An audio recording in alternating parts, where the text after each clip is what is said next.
Good afternoon. The time is 5 o'clock. Good evening. PM. This is Tim K4SHF. I'm located in Rayford, North Carolina, and I'll be your net control this evening for the AQR Echolink net. The AQR portion of the name comes from the Facebook group where this net originated. Just search for the Amateur QRP radio group on Facebook to find us.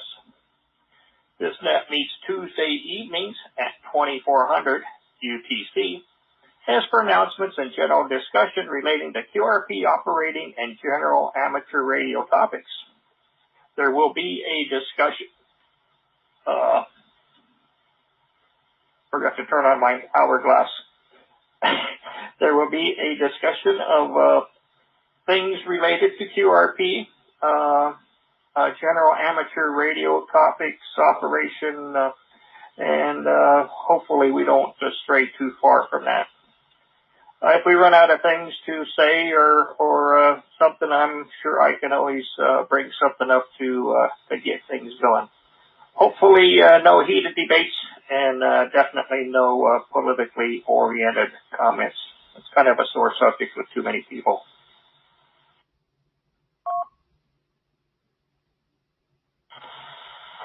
So this is our second meeting of the net. We are trying some different things. If you have checked on the group page, we do have a protocol courtesy of Steve, Golf Zero, Hotel Charlie Romeo, over there across the pond from me. And he has come up with some novel ideas, and we're going to be exercising those tonight and seeing if it makes things a little bit easier for everybody and kind of reduces confusion and makes sure nobody gets skipped. So I will do an initial call-up for stations, and once we do that, we will go ahead and start discussing things. And meanwhile, as new stations show up, Mike WG7D will be watching down in the text box, down in the lower right. And if you wish to chime in and say something, you can put BK and your call sign. That is listed in the protocol sheet. So, and if you don't know, just yell real loud. That's not a problem.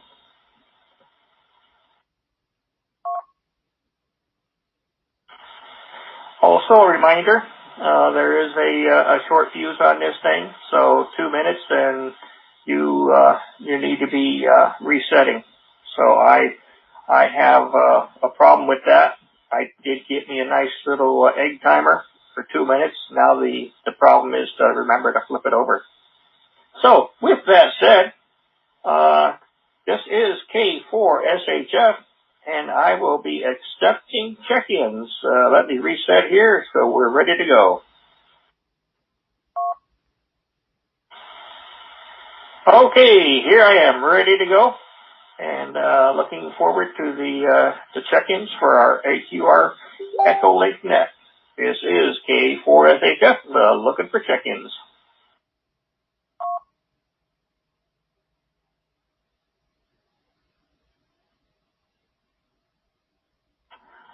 Good evening, sir. This is November 1 Papa Zulu Papa, N1 PZP, James in Florida. Good evening to everybody on the net. This is November Mike 5 Papa Sierra, Pete in Edgewood, New Mexico. Good evening.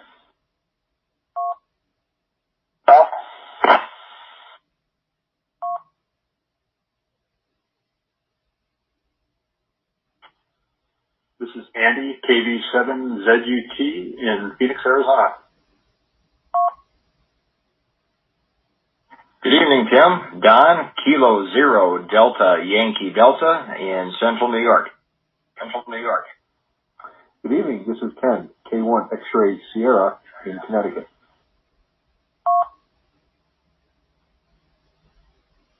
This is Don, NK6A in Smoky, Southern California.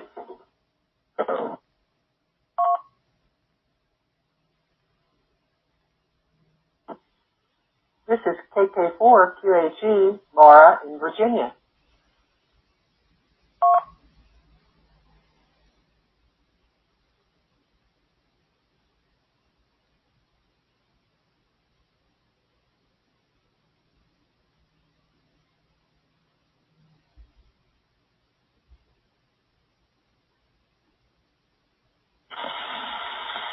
Okay, looks like we have a little pause there.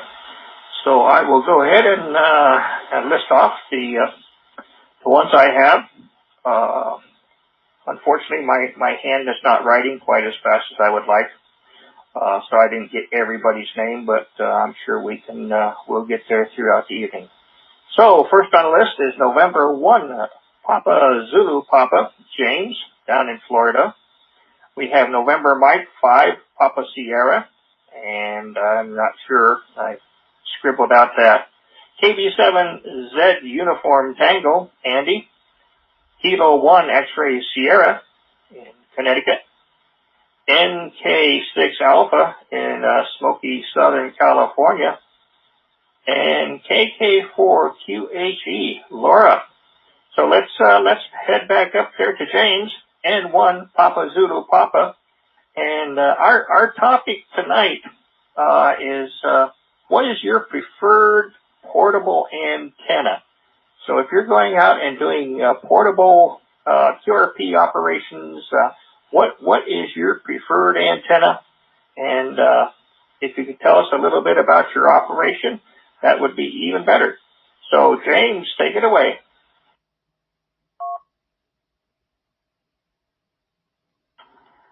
Good evening, sir, and good evening to everybody on board. This is November 1 Papa Zulu Papa, James, down in Florida, about an hour north of Tampa. I'm only a technician, so I don't get out and do much HF work, obviously.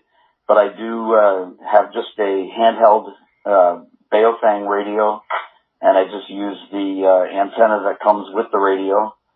I'm heavy into the national traffic system, and I'm also a Skywarn spotter. We were at the National Weather Service office in Ruskin, which is just outside of Tampa, on Friday and Saturday.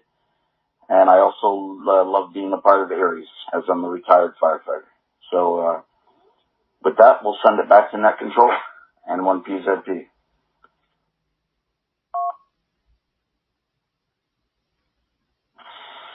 Well, real good there, James, and good job on the Aries and the Skywarn. My area, we don't have Skywarn coverage. We're kind of short of hams. Everybody to the north, west, and east of me, they are in Skywarn areas, but I myself, in this part of the state, we do not have that representation.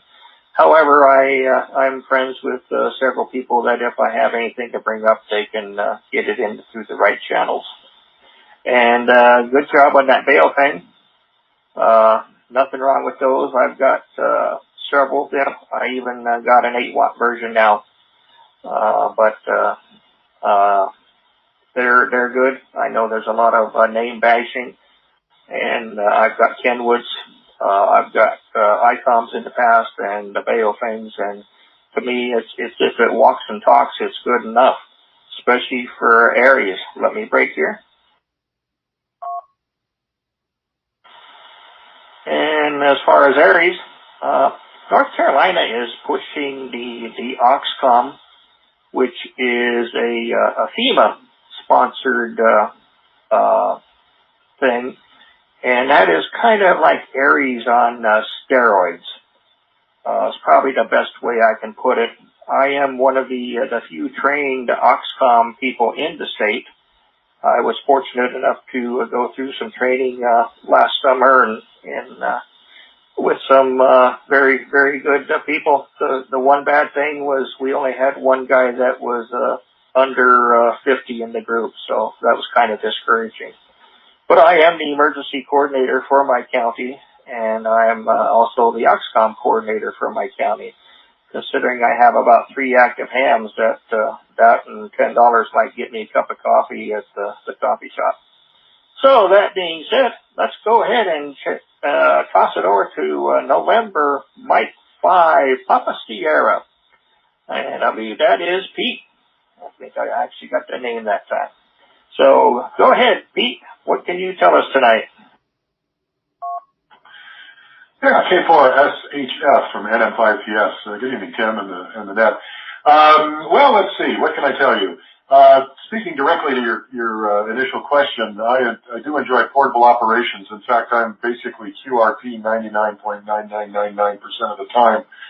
I have a FTA-17ND, and then I've got 2 Elecraft kits that I put together. The K1, for which I've got 6 bands, a 4-band board and a 2-band board. And then I put my very first, coming back after a 23-year hiatus, my first kit was the KX1. There was some excitement there given the tight spaces. But anyway, the antenna that I tend to use, I have a 31 plate pole, one of these telescoping fiberglass poles, and some bungee cords, and wherever I go, whether it's at a park or out into the woods somewhere, I try and find a short tree I can lash this thing to. And then I essentially just use a wire, use it as a wire vertical, with a couple of radials, off the bottom. I'm not about to try and put out 60 of them for a portable activity, but, for things like summits on the air or parks on the air, it's more than adequate.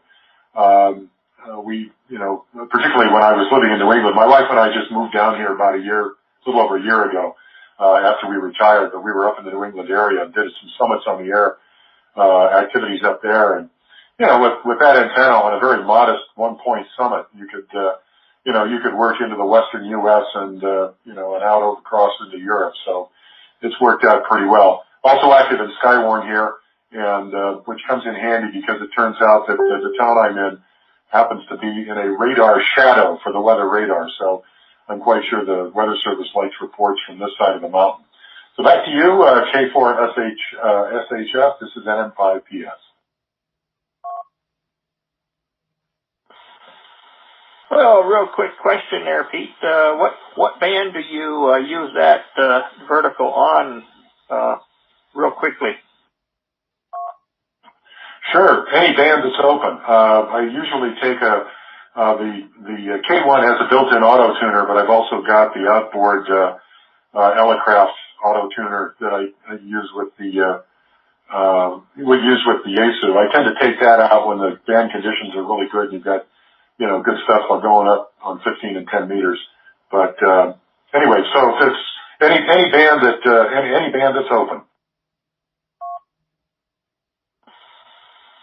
Alrighty. NM5PS, K4SHF with the group. Yeah, that's quite interesting. I have an FT817ND which should be showing up here shortly on the big brown truck. That poor guy usually doesn't make it here before 7 in the evenings, and as we're now coming up towards the holidays, he's going to be even more buried. But that should be arriving tonight, so I'll have something to play with after that. And I have wondered about the vertical. I did get the LDG tuner, the Z817, to go with the radio. I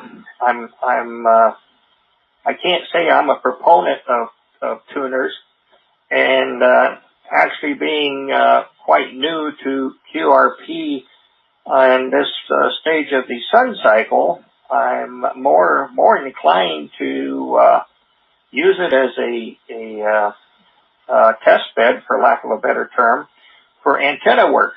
I really want to go out and see how to maximize what I can do with an antenna. Seems to me like with 5 watts, you probably want to make sure that antenna is putting out as much of it as you can get. Let me reset.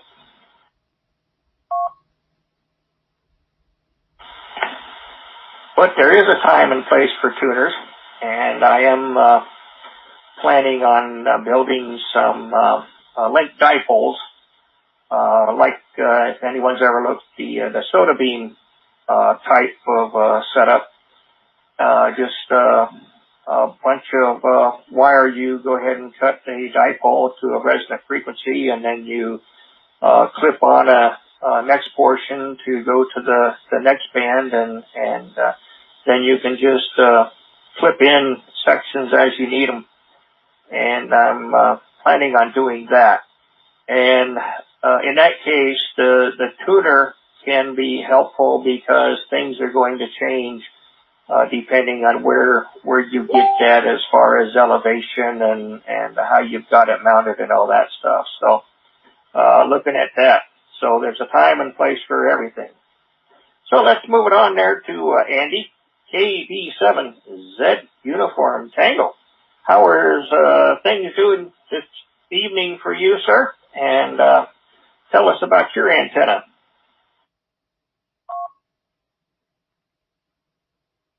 Hey, good evening, gentlemen. This is Andy. I'm in Phoenix, and I typically run for QRP. I run small verticals.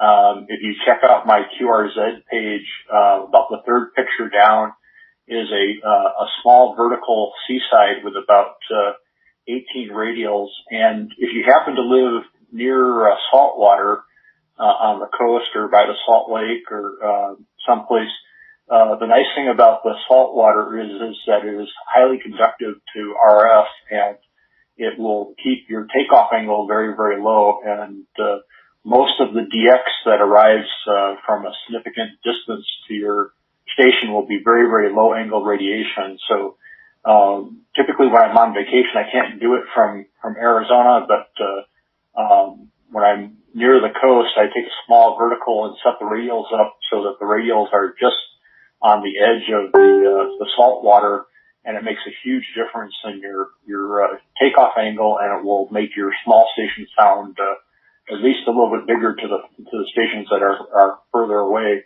I was able to work from Nova Scotia on the eastern seaboard of Canada.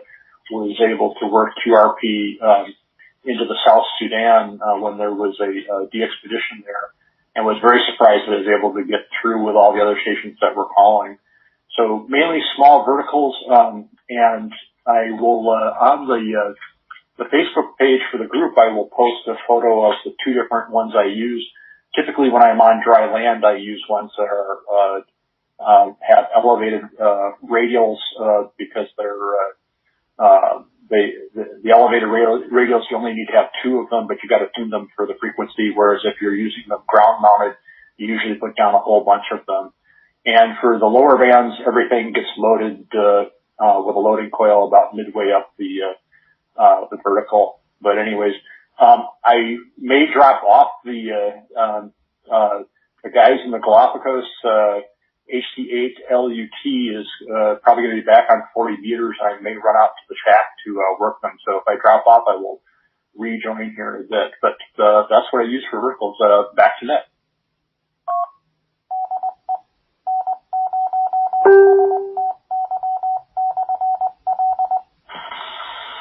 Very good there. Yes, I'm a couple hours from saltwater, and I had thought about that. If I got saltwater, then I could be heading over the pond to the east. But I do have I guess it's bigger than a pond. That's kind of not a real big lake, but it is water. Of course, not salt water, but I was thinking of even setting up there and dipping the groundwater into the water and seeing how that impacts things. To me, right now, it's kind of like the kid in the candy store, and I want to try a little bit of everything. So I was going to give that a shot and see what happens. So looks like we're leaning towards verticals so far. That's kind of interesting. I always thought verticals were more noisemakers, but I don't know. And 40 meters, yes, I was talking to a friend from across town today, and he said 40 meters has just been open gangbusters. He's been QRO with 100 watts, but he was talking to a ZS6 friend last night. Said they had quite an extensive conversation before he let the pileup take over. So with that, let's go ahead and turn it over. KIXS and things up in Connecticut. How are you this evening, sir? Hey, good evening, Ed. This is Ken, Kilo for November in Connecticut. Yeah, I've been operating QRP on and off for quite a while. I have one of the earlier version FT817s. I think I bought it when it first came out. It had to be 15 years ago. But so as far as antennas, I've tried them all. I've done end feds and verticals and trap verticals and you name it. I had actually some pretty good luck this summer with the magnetic loop. I did about a 4-foot diameter loop, tunes up 80 to 10 meters.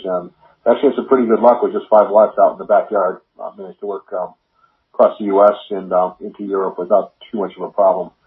I run wire antennas only at the house, with either QRP or most of it's 100 watts, either an end fed, like a 140-foot end fed and a 80-meter dipole fed with ladder line and a tuner. So I had pretty good luck with that. I mean, it's not the beam. I used to have a beam. That was years ago. Wire only, and I've had pretty good luck with that. So back to that.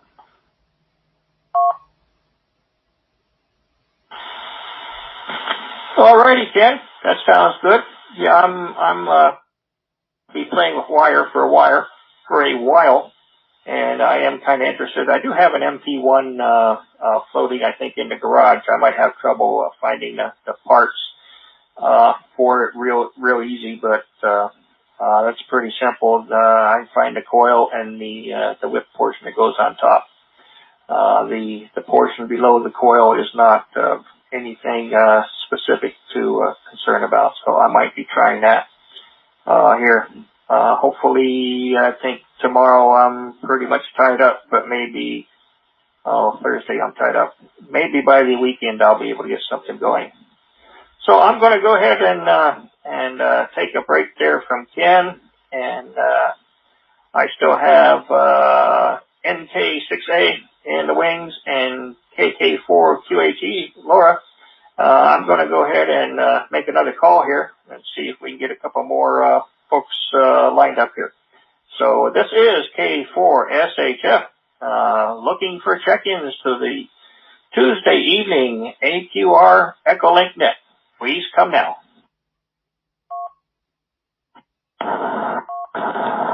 Good evening, November 0 Tango Yankee. Jesus put me out, the quick is now check in the mobile.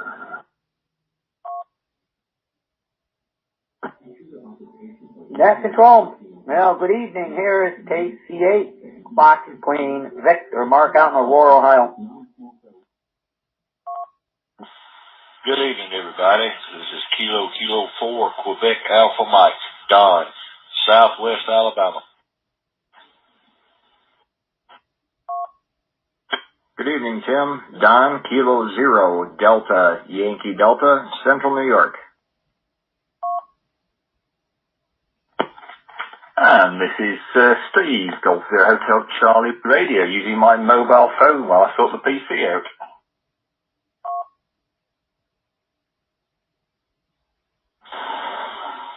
K0 DUB, Scott in Minnesota.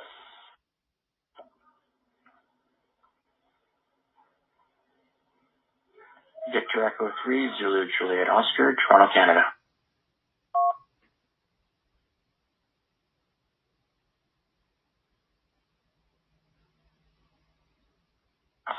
Whiskey Golf, Southern Delta. I didn't make the first round check in there, so I'll check in on this round.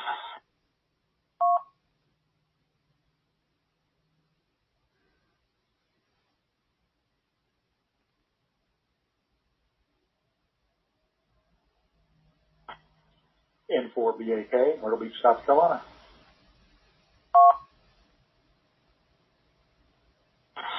Yeah, it looks like I doubled the first time. Wasn't sure if I made it well. Whiskey 780 Lima Foxtrot.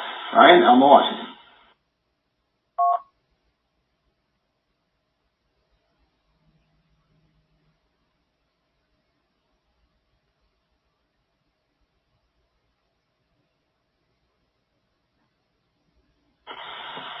Okay, there's a good number of people. So let's step it back up to November Kilo 6 Alpha. This is K4SHF. Would you like to pass on some of your wisdom this evening, sir? Hi, this is Don, NK6A from Mar Vista, 3 miles east of Venice Beach. And boy, I have a lot of wisdom. My favorite antenna, I do a lot of SOTA activations, and I've been doing portable operations since probably 1980, but since the KX1 came out from Elecraft and later the K1, I've been going out pretty regularly with portable antennas in operation. And today I use a KX2 and a KX3, and I guess my favorite antenna would be my 16-foot carbon fiber pole with a 31-foot end fed to a 9-to-1 unhun. And with a 20-foot length of coax, I can pretty much use it on all the bands, and it's instant band changing with the antenna tuner built into the radio. And I have a second favorite antenna, which I pretty much use for my portable ops when I go on vacation and use my suitcase as my antenna compartment. And that would be an HFP Vantenna Vertical, which I just came back from my third trip to Europe and had a lot of success with that vertical. And I was operating from Italy. I had no noise problems. And I have to tell you, with that antenna, I could operate from inside the room, which I had to in one of the locations by a big open window, which I couldn't do with a 31-foot end fed. And I worked into Greece from Modena, Italy, so I was quite happy with that. And that vertical also from Tuscany, I was able to be heard on the reverse beacon network to Pennsylvania. So that's my story, and I'm sticking to it. Go ahead.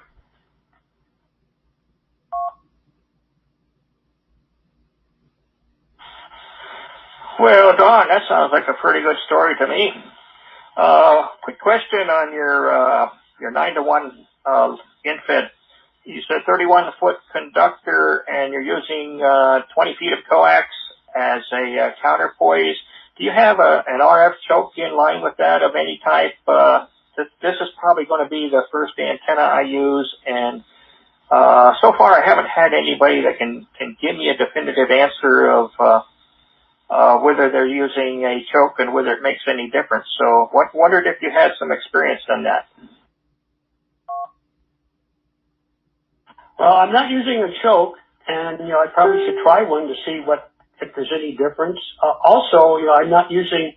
I tried it with and without a counterpose, and because of the coax shield is your counterpose, that doesn't make a heck of a difference either. So, I'm just using it as it is, 31 foot. It's a homemade unhun. And, I took the 20-foot piece of coax. Actually, it was 25 feet too. No, I take it back. Let's back up a second. My coax on the 9-to-1 unhun that I take in the field when I do SOTA activations is 16 feet long. And, that, of course works really good on 20 meters, and it's kind of marginal on 40, but I have a 2-to-1 SWR on 40.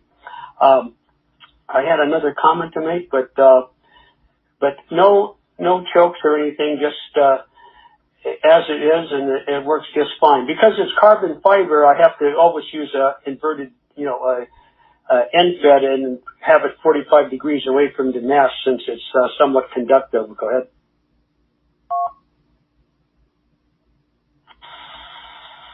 Okay, that's a good point. I had not thought about the carbon fiber. That's very interesting, and thank you for that information. It seems like the more I read, I find the more different answers there are, and none of them are right all the time. None of them are wrong all the time, and I think it's just going to kind of be a try and see what works. That's an advice I got to a gentleman that was just getting an HF station set up. He was asking about antennas, and somebody told him this and somebody else told him that, and I says, I'm not going to tell you what antenna to put up because what works for me may or may not work for you. I said, just go with what you like and try it. If you're happy with it, stay with it. If it doesn't seem to be doing the job, then that's what amateur radio is about. You experiment and see what else. He's looking at G5RV. I know some people that swear by him, and probably just as many swear at him. So it's it's anybody's guess. And with that, let's go ahead and move it to KK4QHE, Laura, who has been patiently waiting for so long. Go ahead there, Laura. Tell us about your opinions on antennas. Hi, this is KK4SHF. I'm also primarily an APC user. I've got a Wuxon, and I've got a mag mount that I use for that. I can use it anywhere. And we've also, I'm fortunate in that I belong to a amateur radio club here in our town with about 13 to 20 members, depending on who shows up. So we get to go out in the field day twice a year, and we do some other CCC on the air, and we've done some national parks on the air. So we've been real fortunate. I've been able to do some HF work with primarily when we're out on field day, we're using things like S9, vertical 31. We've got a couple of fellows that bring their Yagis out. One of my Elmers has a 140-foot tower. But prior to that, he had an 80-meter loop on his property. So we've had a good variety of experience with different things. We'll do a ham camp in April. The guys will throw up some dipoles through the trees in the park. A lot of different experiences. We did do a satellite connector. One of the fellows brought out an antenna to connect and make the contact through the satellite. So most of them work. We did have a lab one year and got to build a 2-meter with window line and coax, solder and stuff. That was a lot of fun. So that's pretty much the experience I've had. And thank you for running the net. This is KK4QHE. Back to the net.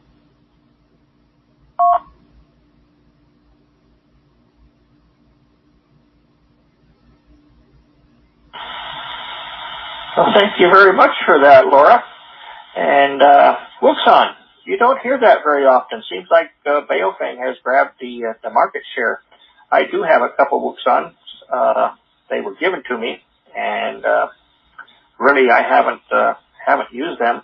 Right now I'm kind of heavy in the HT market.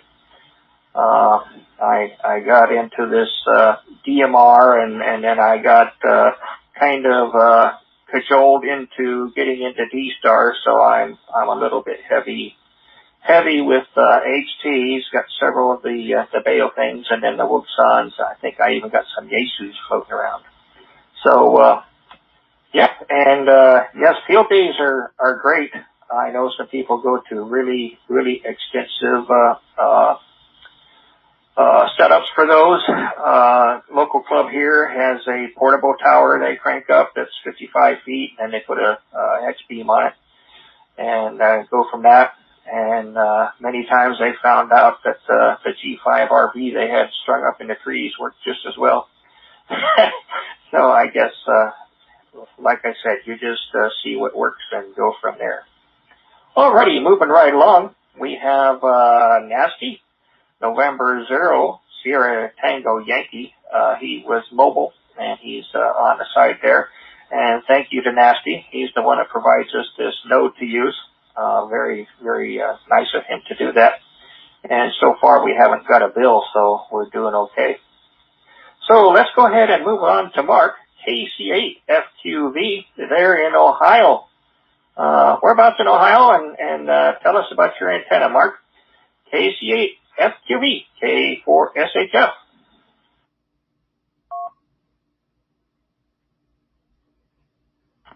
All right. Here is KC8 FQV, KC8 FQV. Yeah, I'm up about 40 miles south of Lake Erie in the city of Aurora. Yeah, I don't got really anything up. I don't got no HF up there. There's a VHF up there. That's all I am. But not much else. Just want to stop by. Hopefully the ladies are all still doing good. And so, we'll just send it back to net, but I wanted to stop by and say hello. So, we'll send it back over to net control, KCFQV.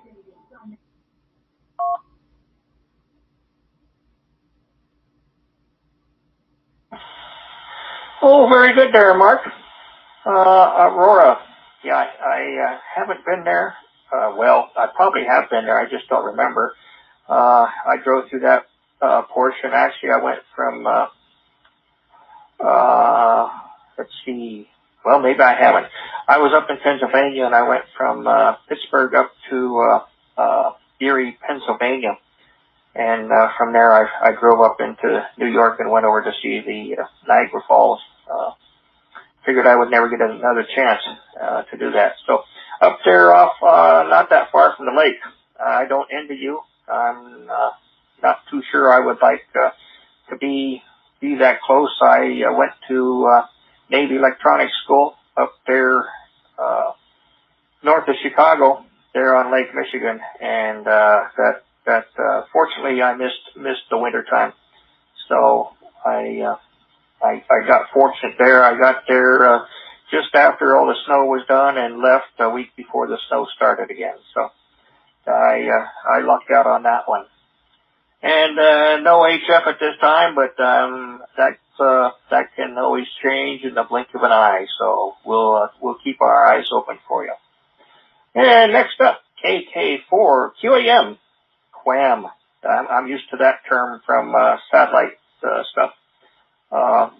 Commercial DoD type satellite stuff, and never did understand it. Actually, I ran across a thing on I and Q things on YouTube, and I finally understood what the difference was. So QAM, yes sir. Go ahead and tell us about your experiences there with the antennas, K4SHF. K4SHF, this is KK4QAM. My operation is portable. I actually have two go-to antennas. One primarily consists of a 100-foot spool of speaker wire that is split 67 foot and tied off. The other end that is still joined together, I split a small amount and put banana plugs on it. I run that into the KX2 with a BNC to binding post adapter, pull the split end up, and a sharp inverted V tied off to trees, tent pegs, what have you, and you essentially have a 80-meter doublet, which with the tuner will work all the way up to 10 meters in the KX2.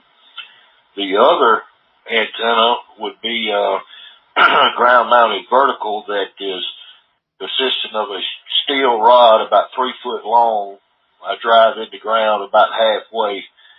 A jaw clamp antenna mount on it with that I put a Silver Bullet 1000 from Wolf River Coils on, and then I use a 17-foot telescopic whip from MFJ. I believe it's the 1979 model. And I've had tremendous success with both of those antennas. The vertical is the go-to antenna that I use on field days and whatnot. 10 watts out of the KX2, coast-to-coast contacts with no problem, running voice or CW. And as far as the G5RV you mentioned earlier, I do have a confirmed contact 10 watts into the G5RV at my base from France. So K4SHF. This is KK4QAM. Back to you.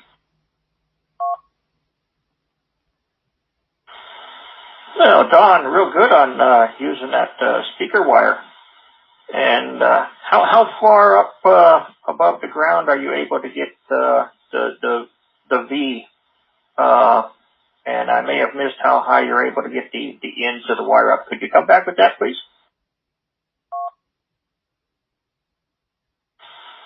No problem. Yeah, I try to get it just as high as I can and still have the ends of the speaker wire able to plug into the BNC. So, say 33 foot minimum, and depending on if I've got my radio on a table or a stump or what have you, it's that much further up.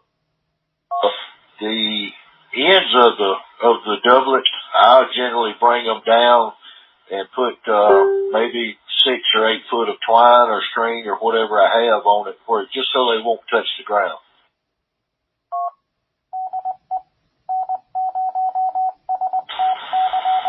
Okay, that sounds good. And a stump. That sounds like my kind of operating out there in the middle of nothing, in the middle of nowhere. That's where I want to go. So thank you. That's another thing. These nets are, I think they're primarily for my benefit because I get all these ideas to try, and I haven't found any that I don't like yet. So thank you very much there, Don. And let's move on to Kilo Zero Delta Yankee Delta. I guess I can't talk tonight. I got my mouth full of mush, or maybe I'm excited waiting for the UPS guy to come by. Not sure. So go ahead, please, and tell us what your opinions are.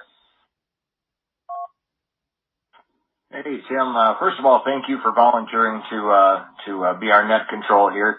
Calls Kilo Zero Delta Yankee Delta, Don in Central New York. I'm still kind of dabbling with antennas. I think everybody is, Tim. I think that's the whole fun of QRP, really, since antennas are the one and only thing that we can really use to be successful. I'm still trying. I prefer an end-fed half wave if I have the room. Although I recently took a trip to Tucson, Arizona, with my new KX2. And I used it was about a 35-foot piece of wire to a 4-to-1 on, and I used the about 25 feet of my coaxial cable as a counterpoise, and it seemed to work really well. Others it might not work well for, depending on your elevation, a lot of different factors there. But I do like end-fed half waves. I believe they have a really good place in portable operation. Random wires also, I like mine. There's a lot of debate out there, but whatever works for you, honestly, is what you should use, really. We could debate for eons and eons as to what the best one is, but I just prefer those for ease of throwing up over a tree branch and running down to the radio, and that's what I use. On a separate note, too, I just want to throw out there, Tim, while I have you on here, and we have some of the folks listening. I mentioned earlier, about a month ago or so, about an amateur QRP event. I was hoping to put that on before the end of the year, but it looks like we're going to be looking towards the first part of next year. So bear with me, folks. Just an interesting schedule, and with the holidays, still trying to put some things together. But I am working on it, and I haven't forgotten. So anybody that's got any ideas, wants to contribute any thoughts on the subject, go ahead and private message me on the Facebook page, and I'll get back to you, and we can talk about any ideas there. But so I'll turn it back over to you, Tim, and thanks for letting me in there, and it's great to be here, and I'm just really happy to be a part of our amateur QRP group here, and it's growing like crazy, so which is awesome. I'll turn it back over to you, Tim. K0 DYD.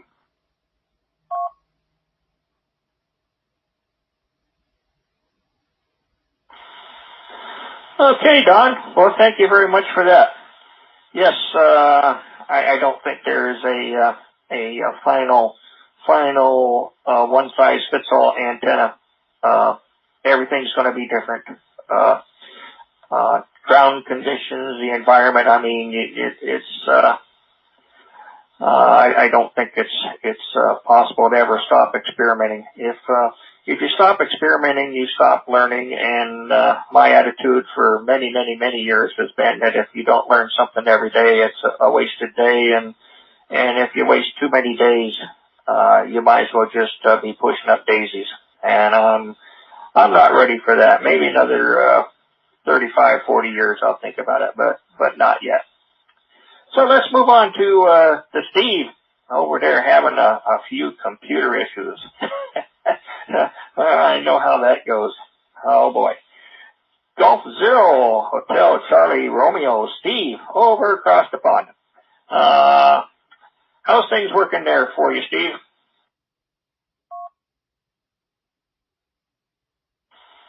G0HCR, yes, fine there, Tim. Yes, thank you very much. Yes, I've been listening as I've been rebooting the PC. I've been listening on my mobile, which is quite good actually. That works rather well. I'm getting well impressed with Echolink. Wire antennas. Well, I've been doing this quite a while, and I think my preferences are just a single band resonant dipole would be my antenna of choice. Although in recent years I've just used one of these, what do you call them, helically wound verticals with little 2mm banana plugs just to change the bands. And one of the first times I actually used it, I stuck it in a stake in the ground in a field in the middle of nowhere and hopped straight over the pond on 15 metres. So that worked quite nicely. Also got some mag mounts for the car. These are single bands antennas I got for 40 and also for 20, and they work quite nicely as well. So those are the ones I've been using, although I'm starting to get together more kit for going out QRP portable working. I just seem to spend a lot of my time getting everything ready and not actually doing any operating at the moment, such is the hobby of amateur radio. You first start off doing lots of talking, and then you get into making things and building things, and then you end up at the other end of doing everything apart from talking. So, but at least I can participate in on our Echolinks now. All right, I've probably timed out. K4SHF G0HCR.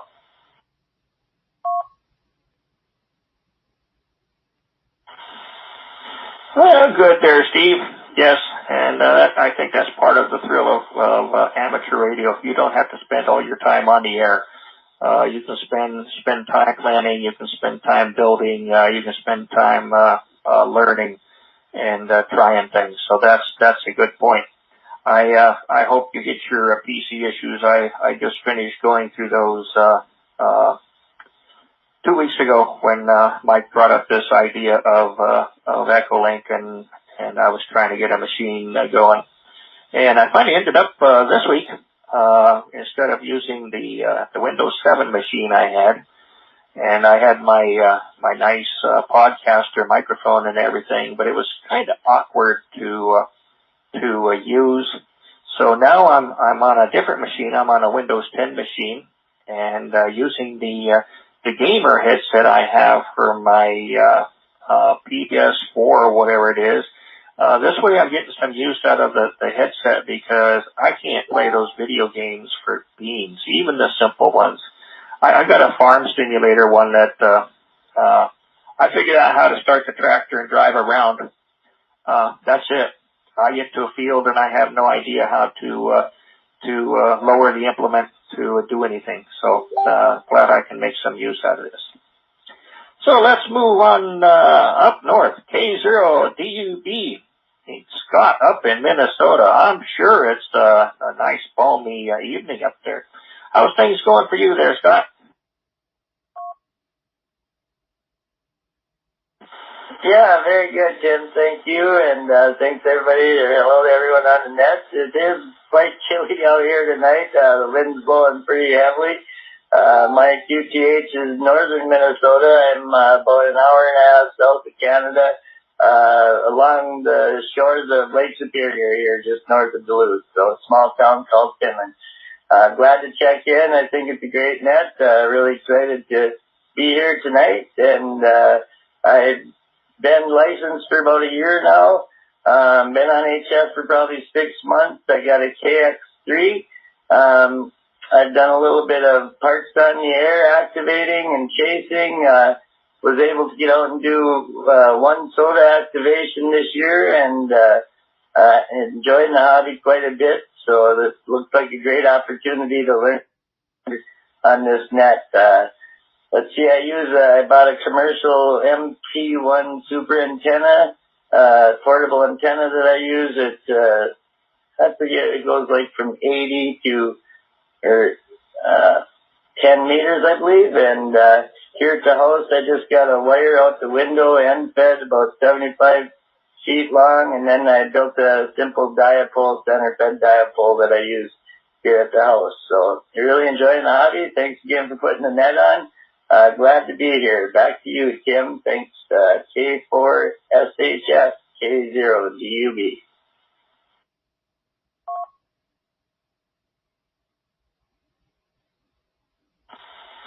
Well, sounds real good there, Scott. Gosh, you have been busy out there. You said soda activations, parks on the air.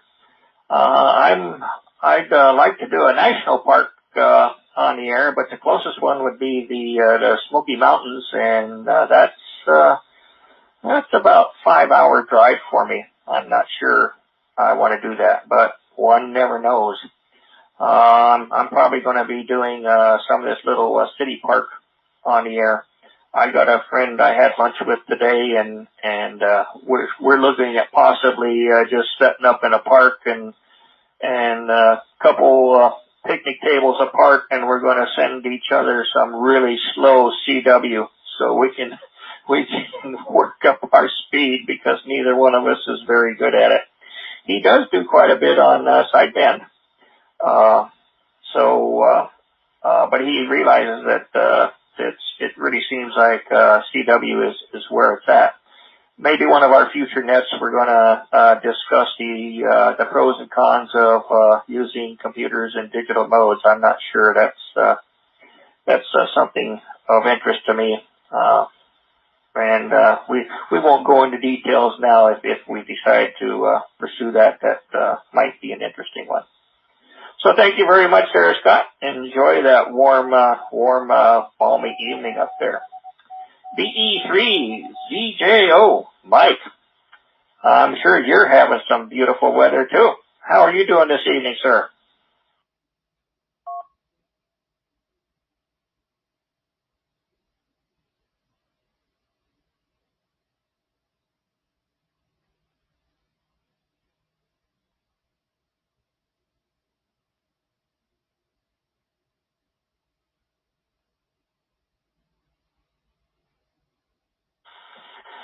It looks like maybe Mike had to go away for a bit. So let's try the other Mike.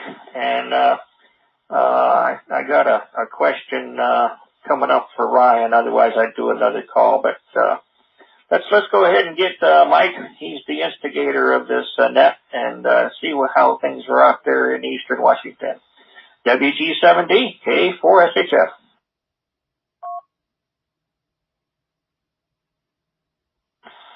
Oh, thank you, Tim, and the group. Whiskey Golf 7 Delta here.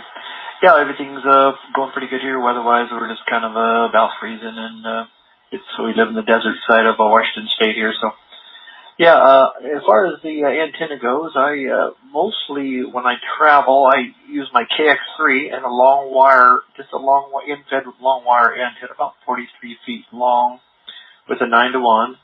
And with my 31-foot jack dipole, which is pretty popular, and it crosses down to about 4 feet, and I've taken it on a few soda expeditions, and walked up some hills with some people, and did that. That was fun.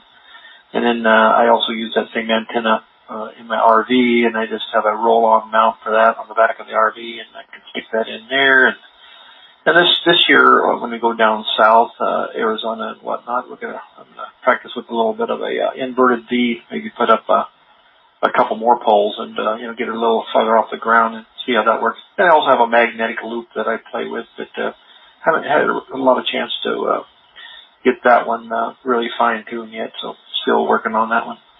So I will turn it back to the net. You're doing really well there, Tim.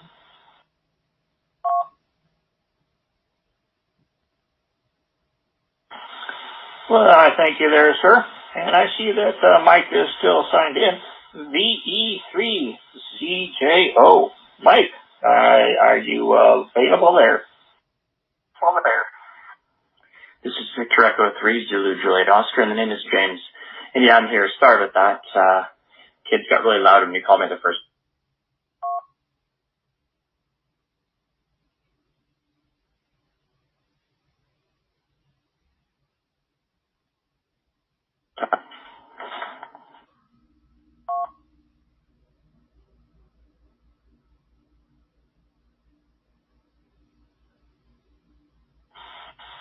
James, are you holding down your space bar? You were going in and out there. You may have the habit that a lot of us have gone through.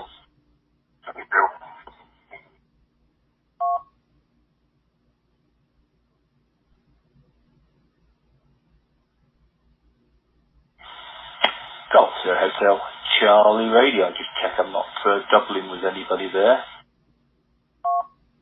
No, Tim, I think there was somebody else trying to break in the last couple of times as well. I just heard something very quickly in the background. So I think you're asking V3 Zulu Juliet Oscar, but he's obviously having a few connection issues even. So back to you, Tim, and just leave, if we want to leave a pause for that other station that I think was trying to get it. G0HCR.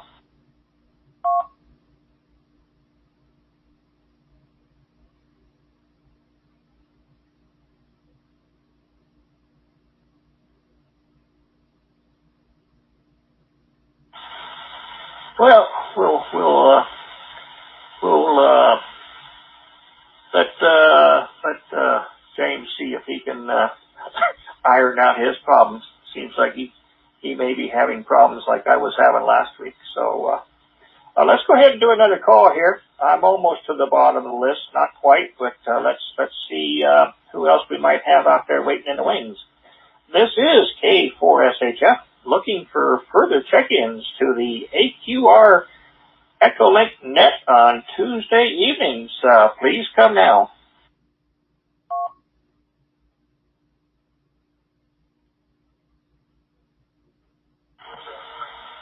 Kilo Echo 0, Juliet Oscar Golf, checking in.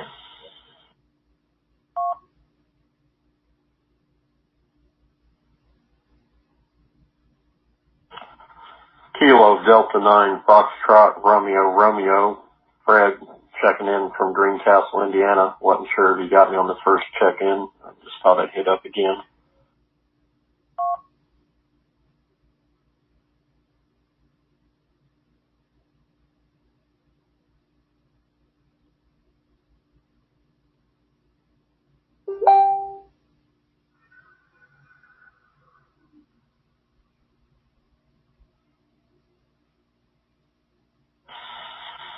Okay there. We've got a couple more. And Fred, no, I did not have you from the initial check-in, so it's not that I've skipped over you. But let's move on up here to November 4, Bravo Alpha Kilo. Been patiently waiting there. Could you tell us about your opinions on the portable antennas? This is K4SHF with the AQR Echolink net. Sure, Tim. Thanks for being that control again. I'm actually brand new. Only been a ham since late September, and whole QRP thing kind of intrigues me. Kind of focusing on that. Got myself a portable military mask that I'm planning for hopefully a future field day, and just built myself a doublet. Kind of portable, but it works. Been able to get out on HF. So also heard you mention Morse earlier. That's my next objective, is to learn Morse code so I can make the most of it. But like I said, I'm still kind of building it up and just kind of here to learn. Once again, thanks again, and for the 8K back to you, Tim. Good evening. The time is 6:00 p.m. Okay, George. Yeah. Real good. And, Morse code. It's been my nemesis for an awful lot of years. I think I flunked that 13 word a minute test 4 or 5 times before I finally got through it and promptly never used it again. Something that didn't get along with me, and now it is time for me to learn it. If I want to do this QRP, I think it's the only way to go. And I do have a venture here that I had gotten from a guy, and unfortunately I knocked it off my table, and it bent a little screw. And so the right paddle was all off kilter, and I ended up taking it over to a friend who's much more mechanically inclined than I am, and he found a bent screw, and he got it almost straight, but it's just it's a no-go. So I sent a note to Vibraplex, and they asked me to send them some pictures. I have several options. I can get parts for it. I can send it in, and they will fix it. I can trade it in broke. I can trade it in fixed, and possibly get something different. I really don't need paddles. I don't use them as paddles. I use it just as a single, and I might just see what I can do as far as getting a single paddle and getting a Vibraplex instead with that shiny red paddle. Don't know. I'll have to check and see. I'll probably give them a call tomorrow and see what we can work out. So, moving along, Whiskey 7 Romeo Lima Foxtrot. Ryan, did you say Elma?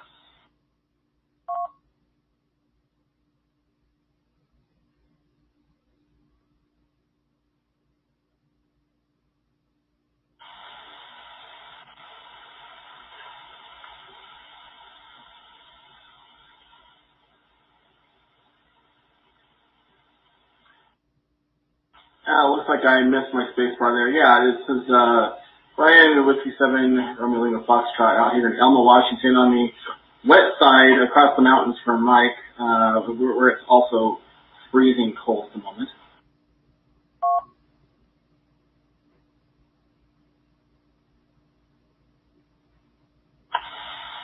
Ryan, I grew up in Rochester. Oh, what a small world. I have friends there. I really enjoyed the discussion. In fact, I was listening to QSO today, the other day. I was listening to the call is not on the list, and I forgot it. He commented earlier about it, 31-foot NFET with the 91. It's interesting. For many folks, this starts out with lots of talking and then lots of teching, and for me, it's been the other way around. I started out with my DX40 playing with that, and it's been a learning curve. Pretty much a huge learning curve and a learning experience for me. My only experience with antennas is that I only build. I don't buy them. I've been building antennas since I got my ticket 20 some years ago. I was playing on 2 meter then, and really only that, and built my own mobile and base station antennas for 2 meter. But for QRP 40 and 20, I've got just a simple 21-foot, 7.2 meter, they say, eBay pole. I've posted on the QRP group a couple times with just some simple wire and running up a some RJ58 to the centerpiece that I built with whatever they're called. In my language, it's just went blank. But went blank. The screw on things you put the banana plug jacks. Sorry. And that works pretty well. It's not a perfect antenna. I don't think there is any such thing, but it's up and it works. And it was, in my experience, it's better than the long wire that I had before. I had about a 100-foot wire, and that was okay. I think I probably could have done better with it. But yeah, that's been my experience with them. And I'm also hoping to do some portable work this summer and next summer, I should say. And I think that antenna will work good for that. And I think I'd like to try some other configurations as well. So it's all an experiment. Like I like to say, it's a good thing it's amateur radio, not professional radio. Otherwise, I've been fired a long time ago. Back to you, Tim.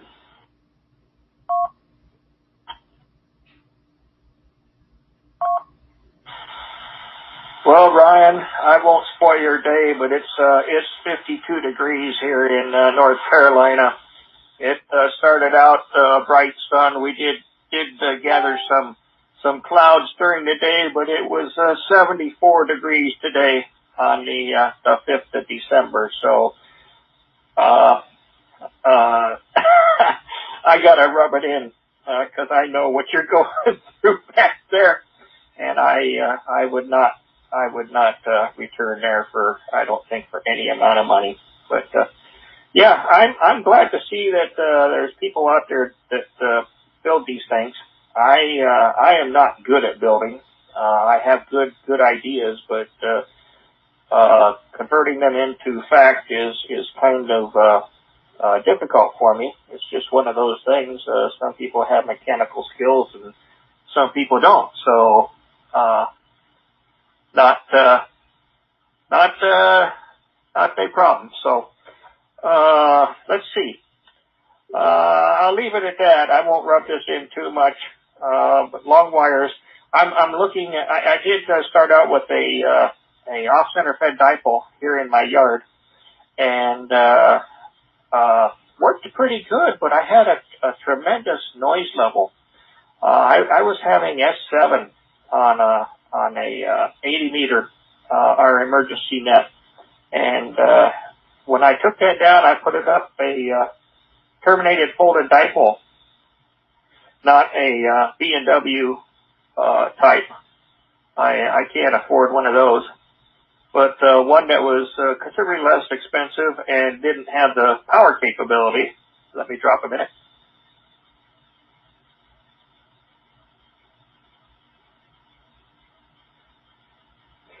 And,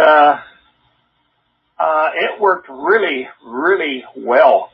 My noise level went down to nothing.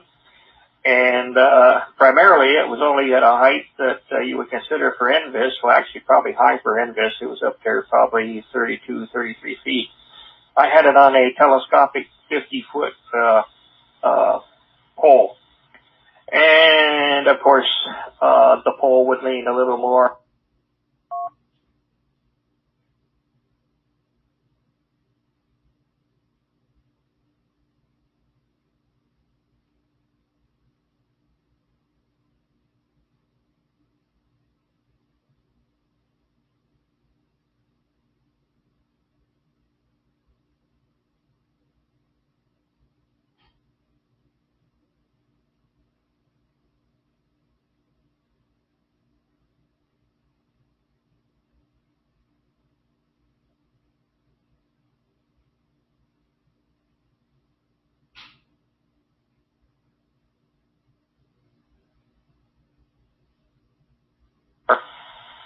This is G0HCR, Golf Hotel Charlie Radio. I think we've just lost Tim for a moment. It all suddenly went very, very quiet. Okay, I shall just step in for Tim for a minute.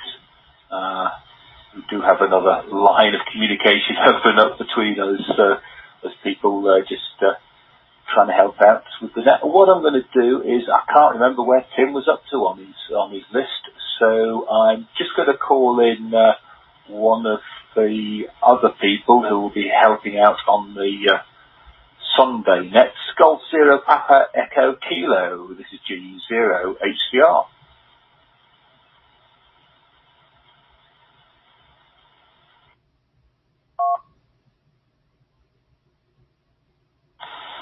Yeah, from Golf Zero Papa Echo Kilo. Yes, a very good morning. Good morning, everybody. Trust you're all well. I've been sort of listening on and off. I've been sort of dropping in and out since I've changed my router this week and probably forgot about checking it on Echolink, and it was receiving okay, but I wasn't outputting. But anyway, we've got that sorted now. Just had to reboot the modem, so I disappeared for a little bit, but yeah, all good, all good to go for Sunday as well, so no problems there. Back to you then, Steve, G0HCR from G0PEK.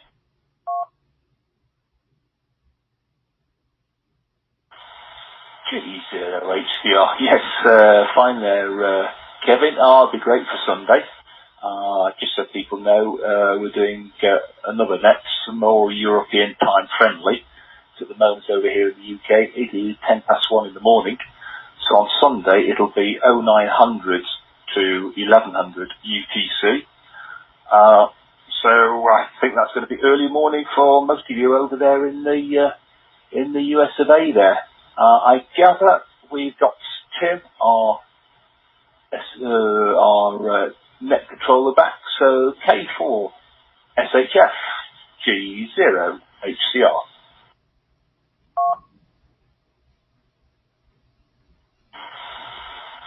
Okay, am I back here now?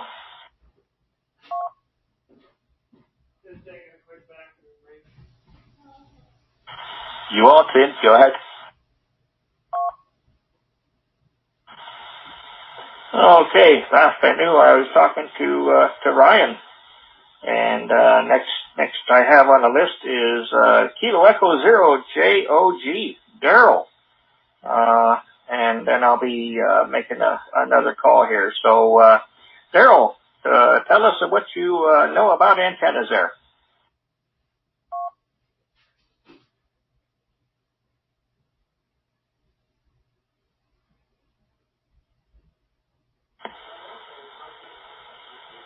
K4SHF. This is KE0JOG. I know, quite frankly, very little about antennas. I am a recent ham. I've had my general license for about a year and a half. I am interested in QRP. Approximately 2 weeks ago, I started trying to teach myself CW. I am progressing, however, it is a struggle, but I still have to solve some antenna issues. My QTH here in Topeka, Kansas is somewhat limited. I haven't decided which direction I want to go with the antenna. I think my first interest is going to be on 40 meters because I've heard that is the band to go to if you are a very slow CW sender. But nevertheless, it's a problem to be solved, and I intend to solve it. So back to net control, K0JOG, back to K4SHF. Thank you for your time.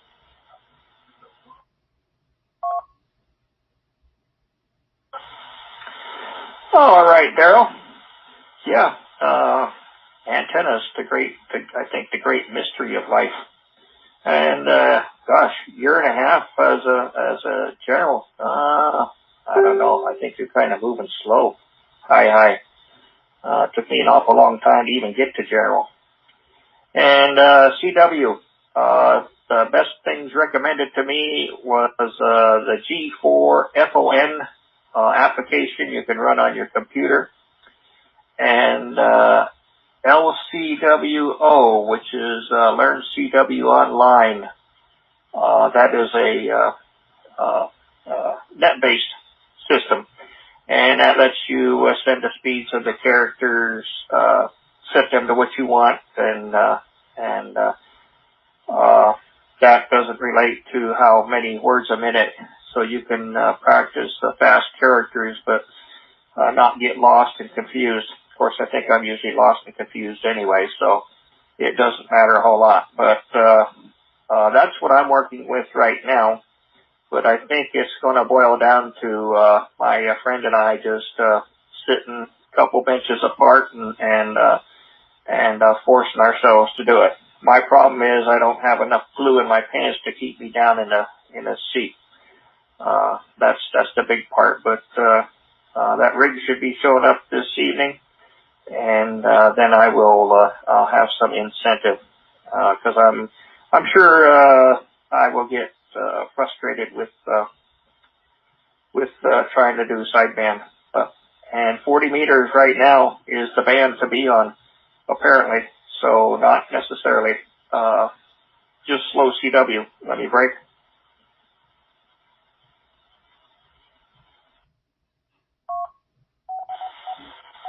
I'm also looking at trying to learn a little bit about RF propagation. I've been fiddling with VoaCap online, but currently I don't have any metal in the air for HF, so I can't verify what I am seeing on there. From what I've been seeing, it looks like 80 meters and 40 meters have been doing quite well for DX purposes across the pond. And my friend across town was saying he's been doing really well on 40 meters with 100 watts. That's, you know, QRO as far as QRP is concerned, but he said it's really been good for about a week solid. So we will go from there. So let's move on to Fred, KD9FRR, and tell us about your antenna experiences there, Fred.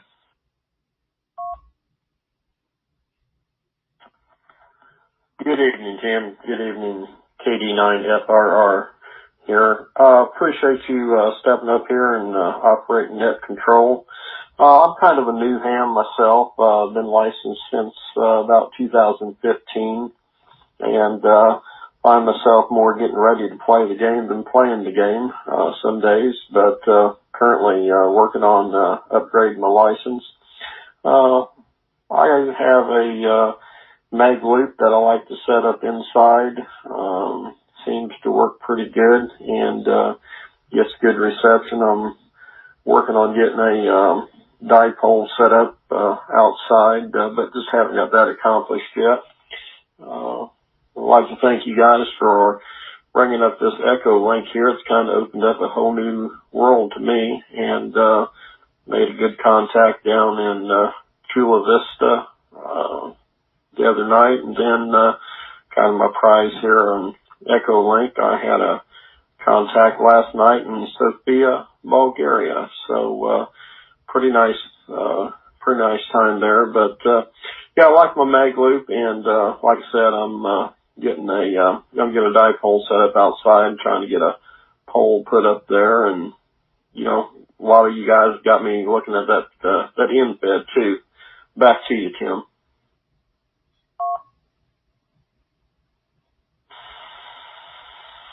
Alrighty, using that mag loop. Yeah, some people are saying it's like every other antenna. Some people swear by them, some people swear at them. I got a friend that was really doing some intensive research on building them. He had some fairly big ones. I mean, we're looking 8 feet diameter, and was playing with them. But he has ADHD almost as bad as mine, and lost interest after a while. But one of those with a good vacuum capacitor and a vernier, you know, a 4-to-1, 6-to-1, whatever reduction. I've even seen them stacked, you know, 4-to-1, running a 4-to-1, to really get it tuned in good. And I was also told that you really need to be able to basically tweak them into an analyzer of some type, and go from there. So, but anyway, looks like James, way back up here. Yes, James thinks he's ready to go. So let's make a quick call, and then we'll go to James. So let me reset here.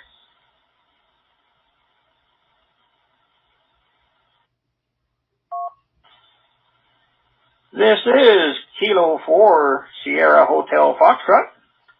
Now looking for check-ins to the AQR Echolink net Tuesday evenings. Looking for further check-ins, please call K4SHF.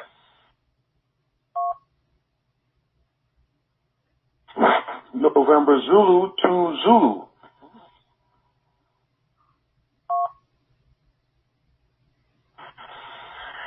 November 4, Echo Zulu Zulu, Art in Denver, Colorado.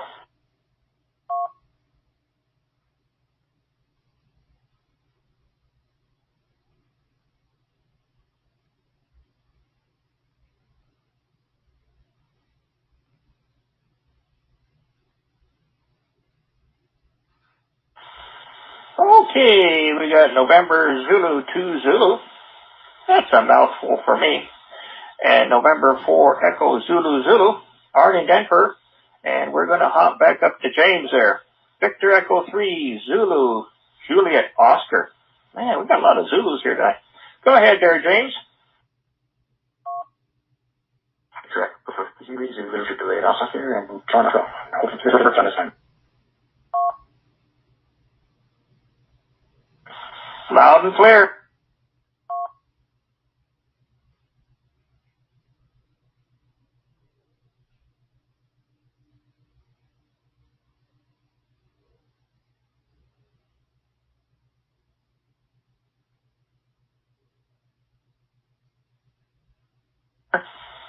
Looks like we lost you again, James.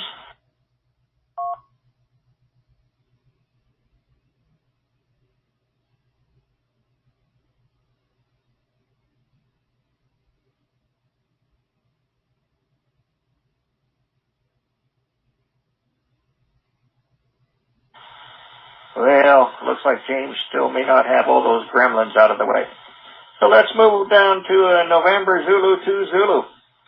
And how's things in your part of the world? And the question of the day is your preferred portable type operation, portable antenna for doing in-the-field type operations. So could you impart some of your wisdom on us tonight there, sir? Okay, thank you. For in the field, generally it's a long wire. I might start with about 43 feet of wire and about a 10-foot counterpoise. Throw a rock around the end of the random wire, toss it over a tree, and I'm generally good to operate. That's about the best I've been able to come up with. I also have got the odd assortment of alpha loop antennas and miracle whip antennas, but the wire in a tree, or sometimes I've dropped it down out the window of the hotel room to be able to operate. That's been about it. And back to net control. This is November Zulu to Zulu.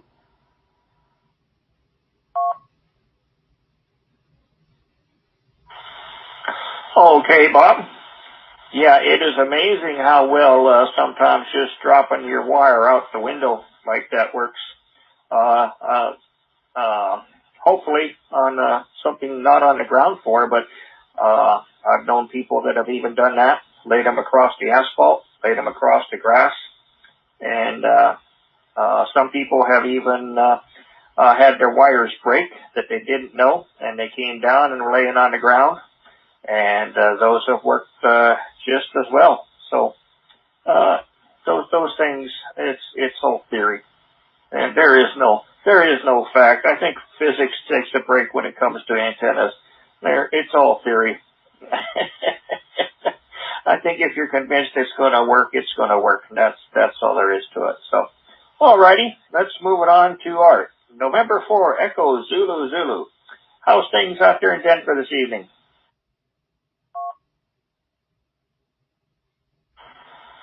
And good evening to all. This is November 4, Echo Zulu Zulu, Art in Denver, Colorado, and things are going pretty well here, I have to say. Now, as far as the question, I'm no expert. First off, most of my HF operating has always been done when I was portable, usually camping up in the mountains. And most of the time, a G5 RV that was put up with a slingshot through the trees. And I have to say, results are mixed on that because, quite frankly, sometimes it works really well, sometimes it doesn't. It kind of depends on where you're at, where you are in relation to the mountains. Are you close to the top of a ridge or down in the bottom of a valley? You know, just it all depends. So can't really say anything for sure on that. Let me see. Other than that, hope everybody has a good evening. I'm enjoying the net, and we'll talk to you next time. November 4, Echo Zulu Zulu. Back to you.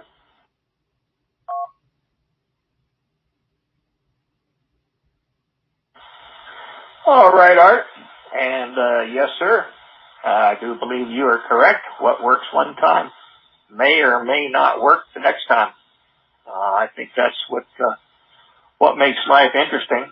It'd always be nice to have a large assortment of antennas in your kit, but if you're working portable, and you are having to walk away from the vehicle, it depends on how much you want to carry. If you got a bad back like mine, you're not going to want to carry very much. I'm right now looking at battery solutions. I currently happen to have a 12 amp hour sealed lead, one of those AGM type batteries that I'll be using with my H17, but that is only because I have it already. I will probably be going into a Lipo solution, and the inherent voltage of a Lipo cell or a stack of Lipo cells would be 11.1 volts. And I'm kind of a stickler on voltage, even though the H17 will work on, I think, anywhere from 9 volts up. I did get one of these nice little boosters, the DC to DC converter, and you can boost that power up, so I could put a full 13.8 in there. Yes, I'm going to lose some battery life, but with that 12 amp hour, that's probably going to be longer than I'd want to stay out anyway. Let me break.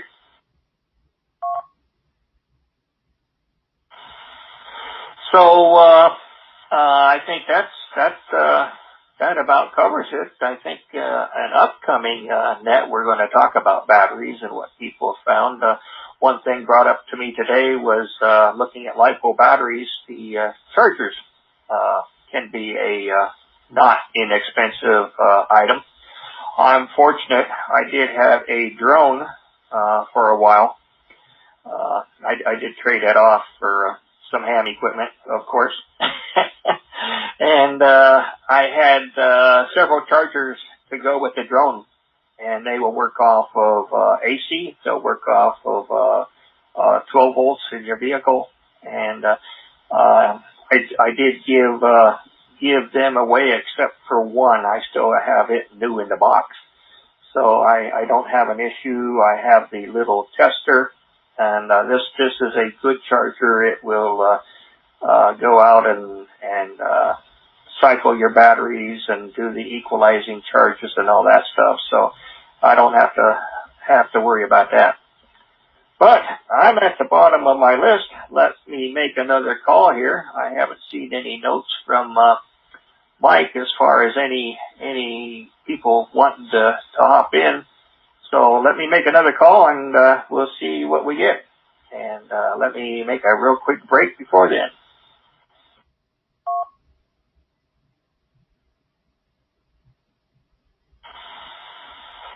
All right, this is Kilo 4 Sierra Hotel Foxtrot, net control for the amateur QRP radio net on Echolink. It's the AQR Echolink officially net, and looking for any further check-ins.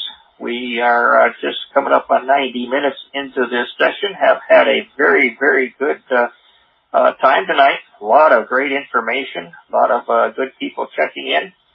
And looking for a few more. And the question of the day is talking about portable antennas for portable QRP operation.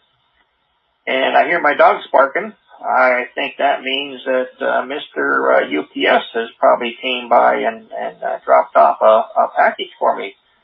So that's a good sign. So any further check-ins wishing to join, please come now.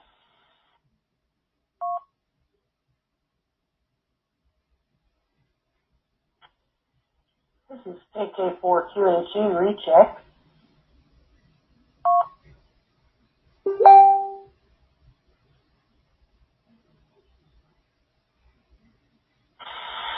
Go ahead there, Laura. Yes, I hear the UPS man just pulling away, so I'm excited now. And what can we do for you?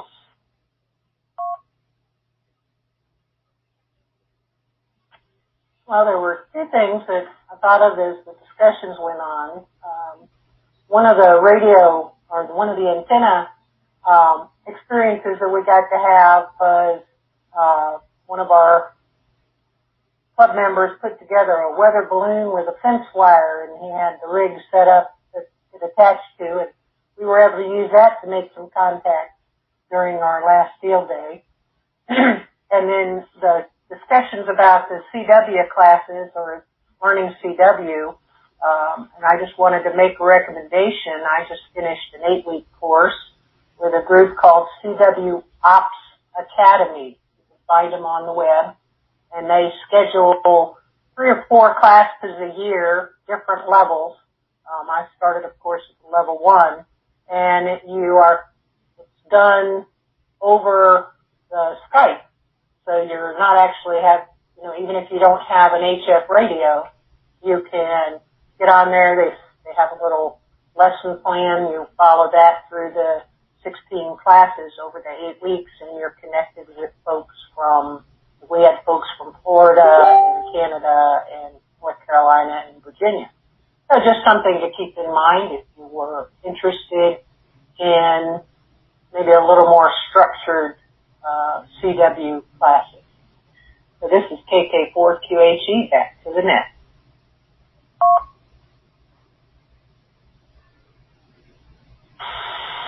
Okay, good to know. Another recommendation. I had signed up for them, I think back at the beginning of the year or so, and then things turned out that I wasn't going to be able to do it. So, but I will have to give that another look. I really need to sit down and get busy on this.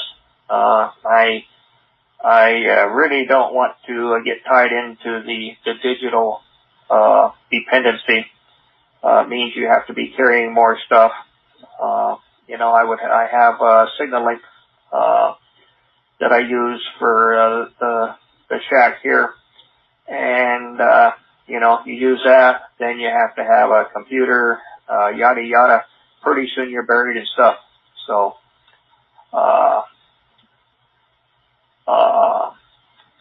that's a thought, and I just don't want to go that way. To me, a lot of that stuff, kind of borders on whether it's really somebody having a QSO or if it's just two computers talking to one another. So, but anyway, let me make another call here just in case. And thanks for coming back there, Laura. And anybody else that has had time to think about things, feel free to do a recheck and post a note down there in the comments down there, and Mike will touch base with me, and we'll get you back in here.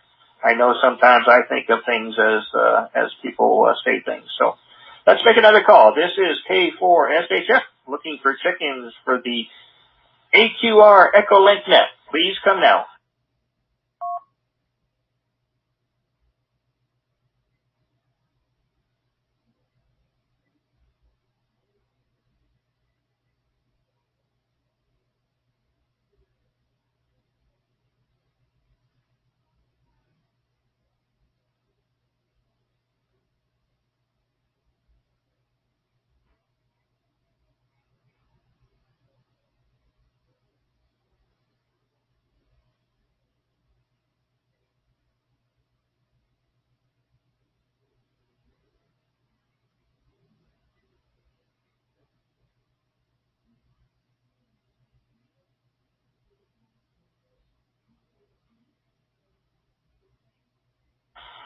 This is Golf Zero Hotel Charlie Radio. Yes, thank you for that, Tim. I was, what did you say? Crickets on there? Just wondering what that was. Oh, question from KC3 Kilo Echo Uniform. Yes, you could probably pick up this net on the radio. I gather it's linked to some repeaters out in the USA. Not sure which ones though yet. Echolink is new to me. We just got this together from Mike says Colorado. We got this together because Mike got in contact with N0STY, and he gratefully gave us a couple of time slots, and so we've just started this. Back to you, Tim. Kilo 4 Sierra Hotel Fox, Golf Sierra Hotel Charlie Radio.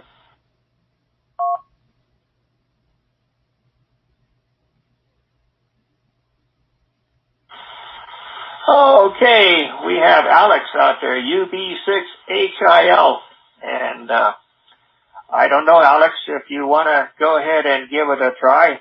I'm not an expert at other languages, but interested to let you go ahead and hop in here. So go ahead and give it a shot. K4SHF.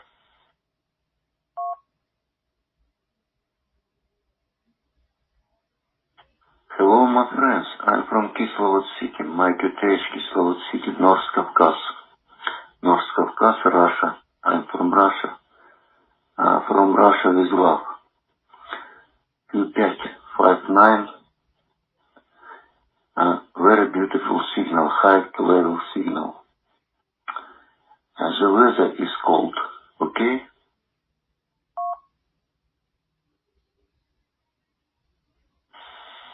Well, Alex, that's pretty darn good. Understood everything you said there. So, over in Russia, that's the furthest we've been able to reach with this net. So glad to hear you in here.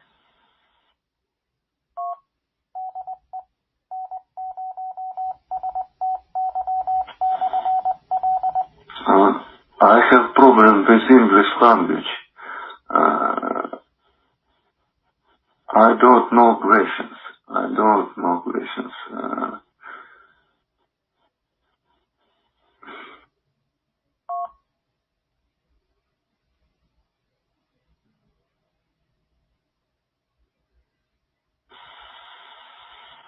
Okay, Alex. Well, I'll let you take a breather there. And Steve was asking about my comment of crickets. Well, I had not even thought about that when I said it. Over on this side of the pond, it's kind of a term of when somebody says something and perhaps not exactly the same political alignment of someone else, and you say something and they have nothing to say back, so we call it crickets. Not like that thing of beating a ball around on the ground. So is that a little bit better there, Steve? Geez, ACL. Sorry, Tim, I wasn't actually concentrating on what you were saying. I was typing another message out there, reply to one of the other comments in the text box there. I gather it wasn't quite what I meant. Oh, sorry, my interpretation was not how you meant it. So apologies there, Tim. I shall let you get on with controlling the net. Cheese, here I see you.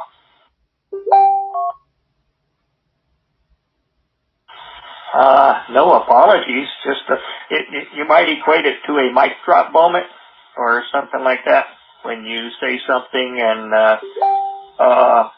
the person talking back to you doesn't have a good response, and so all you hear is silence. So in this context, it's basically hearing silence.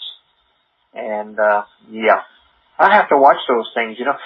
Getting into a global network environment like this, it's kind of interesting because not everybody thinks of things in the same way that we do.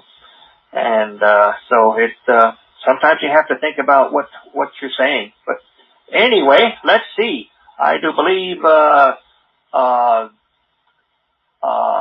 let's see, is it Golf Zero November Mike Yankee looking to check in there? K4SHF.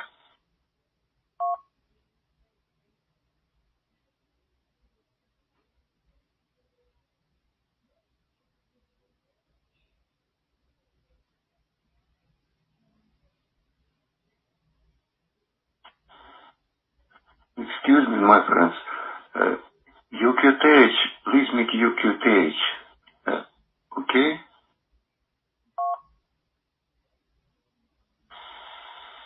Okay, Alex. I am on the eastern portion of the United States in a state called North Carolina. It's probably about a third of the way up for the United States up from the south. There's Florida, then there is Georgia, South Carolina, and then North Carolina.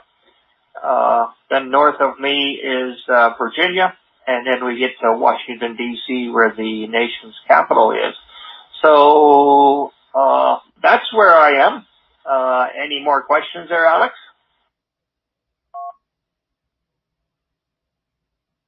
Okay, thank you. North Carolina, okay.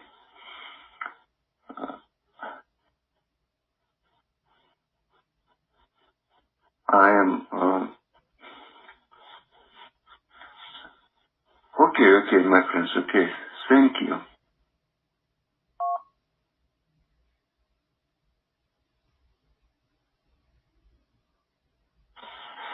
Well, Alex, my ancestors are from Finland, and the part of Finland where they came from is actually now part of Russia. So kind of a small world, I think. But that's yeah. So I'm not familiar with Russia. That's a pretty big place and beyond my comprehension. But just so you know that I know where Russia is, as if there was any doubt. But yeah. So any further questions, feel free to jump in. And with that, I'm going to do another call here. I see some other folks kind of getting there in the text box. So this is K4SHF looking for further check-ins to the AQR Echolink net. Please come now. Kilo Charlie 7, Papa Judy, India. I'm going to go in and out.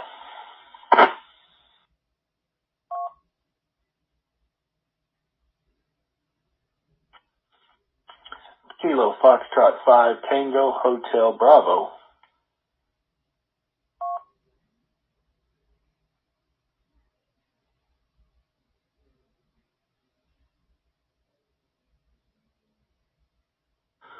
Thank you for the call.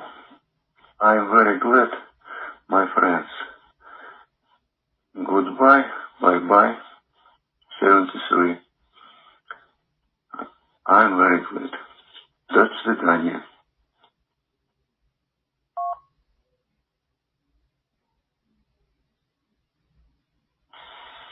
Okay, Alex, thank you very much for dropping in, and hope you can make it again next week. And let's see, we had Kilo Charlie 7, Papa Juliet Lima, just popping in and out real quick up there in Spokane. Pretty sure it's nice and warm up there. I haven't been in Spokane for probably close to 60 years, so I'm sure it's grown a little bit. And then we have Brent, KF5THP. And how are things with you this evening, Brent? And tell us everything you know about let's call them field expedient antennas. That's what I'm used to, but portable field type antennas. What can you tell us about them, Brent? We're looking for your words of wisdom. Comment.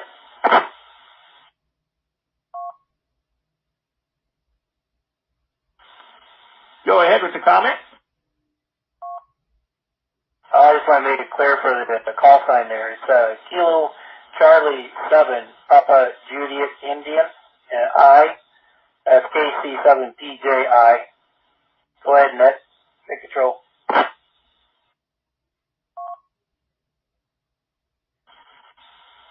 Okay.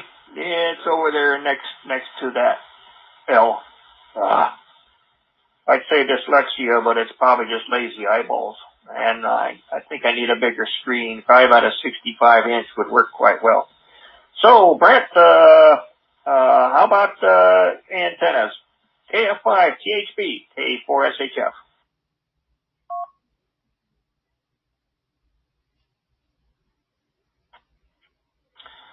This is KF5THB, and yeah, I love field expedient antennas, and I love that phrase as well. I haven't heard it 27 years, and the first time was at KI Sawyer Air Force Base in the Upper Peninsula of Michigan, but I wasn't a ham for nearly that long. My first field expedient or field portable antenna was the Great Lakes antenna that's the brand or the maker, I believe. I bought it from eBay, and it's a neat little vertical with and designed to deploy on the top of the pod. So it's very portable, very nifty, fit inside itself real easily and set up in about 3 minutes. It's radials, it's counterpoise, if you will. Measure those out carefully and you'll be able to tune it up real easily. It's good for 80 meters down to 10 meters and probably even 2 meters if you wanted to start taking the vert, reducing it down in length. And as handy as that has been, and I'm going to go ahead, I guess probably, since I'm on Echolink, I probably need to reset as well, so stand by one. As handy as the Great Lakes vertical has been, I have really found that the G5RV Junior pulled up into a handy tree, if they are handy, is really worth the time to go ahead and set up in a portable location. So, but they both have their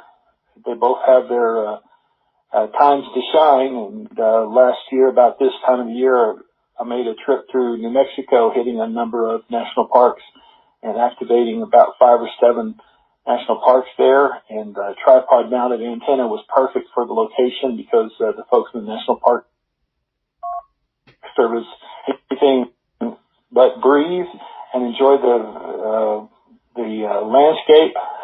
So tying off the trees and that kind of things was right out. Anyway, thanks very much. And that's why I looked up some thoughts about portable antennas. KF5THB. Back to Nat.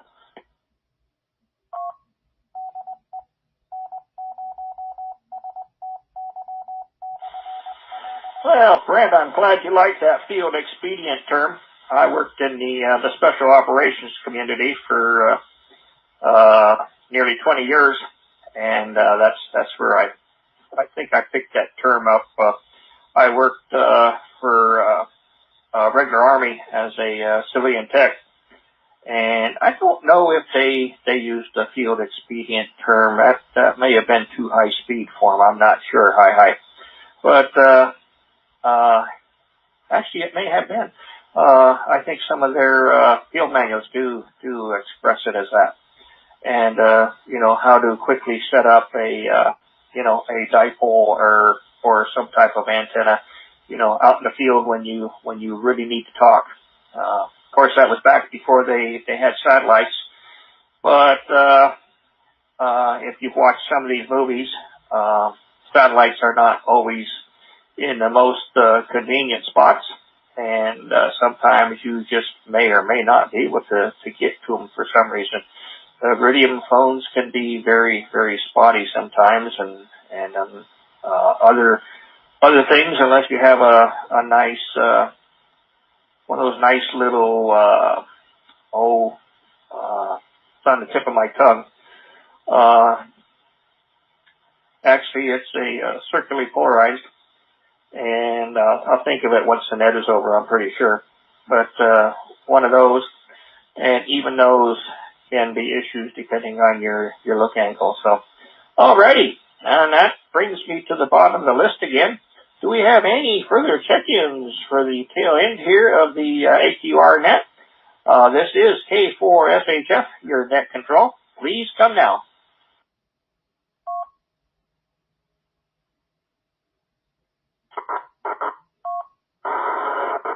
Zero NE, have a couple auto.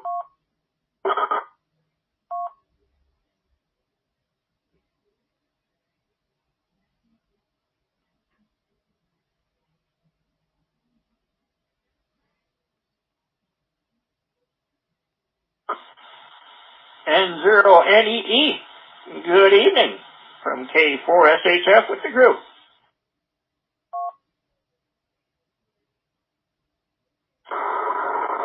Good evening, gentlemen. I'm a little bit under the weather. The name here is Will. I've been a part of the group for quite some time, but anyway, it feels good to check in. I tried earlier from the 18-wheeler, but couldn't connect. So now I'm able to there from the home QTH. Anyways, gentlemen, back to you.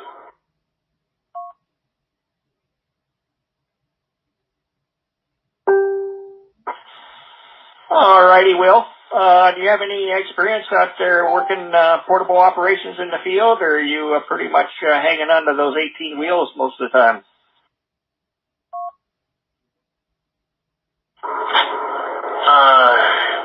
Between the work that's out there in the oil fields for us 18-wheeler drivers, I'm hardly home and hardly able to sleep most days, so it's usually how it goes. So I try and fit in radio time whenever I can.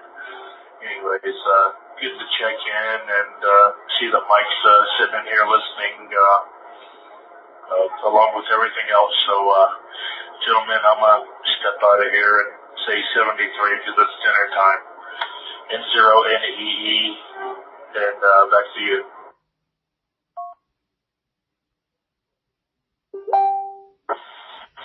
Okay, Will.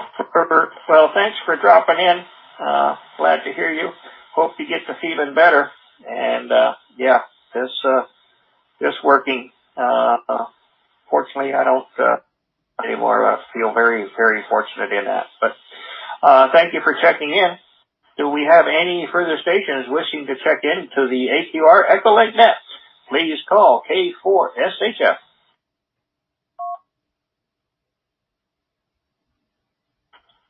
Good morning. This is VU2 Delta Echo Victor BEV from Bangalore, India. Namaste.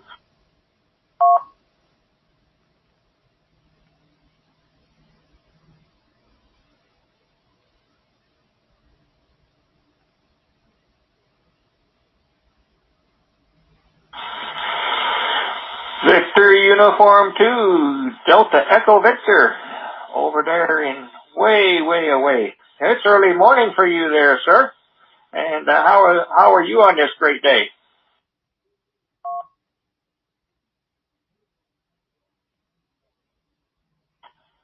Yeah, good morning, Net Control. Good morning, all stations. It is morning here, around 19:25. Getting ready to go to morning duty at cyclonic weather slightly affected all of us. Nothing much. You are you. All the best wishes. Hope to catch up with you many more times every week. Kilo 4 Sierra Hotel Park Truck Net Control. And all my friends there, good morning. VU2 Delta Echo Victor.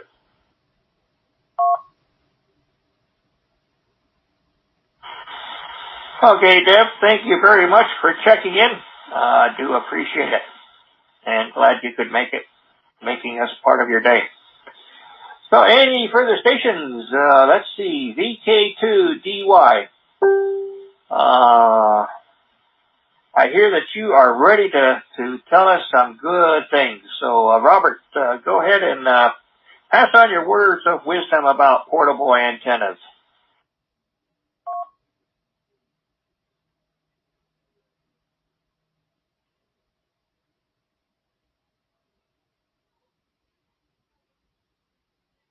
VK3DY, I just tuned in and I'm in the midst of doing some things. It's lunchtime right here, so I'm not really, I should have lurked.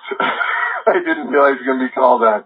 But anyway, this is VK2DY, Robert in metropolitan Sydney, where it's a gorgeous summer day here, about mid-80s Fahrenheit, and sun is shining. And I have to go on and do my other things, so thank you very much for taking my check-in, VK2DY.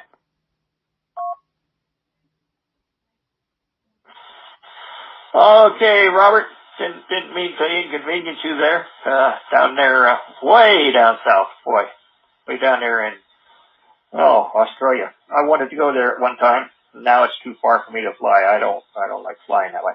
So you have a very good day, and thanks for popping in there. DK, oh boy, there we go. I messed it up. DK2 Delta Yankee, Robert, down there in the great Sutherland. K4SHF, 73.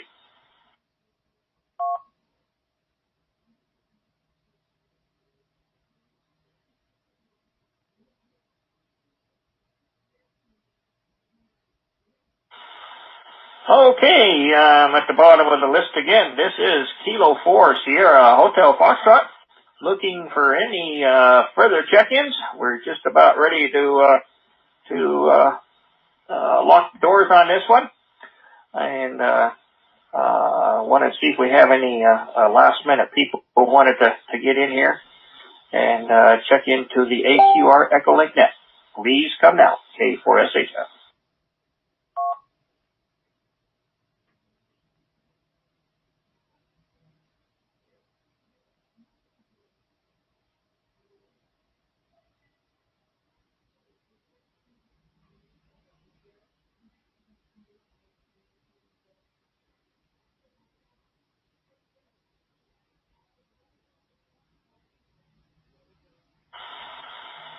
This is G0HCR. Not sure anybody else wanted to check in there. Tim, so I'm just going to have some comments, actually. I was just thinking about portable antennas.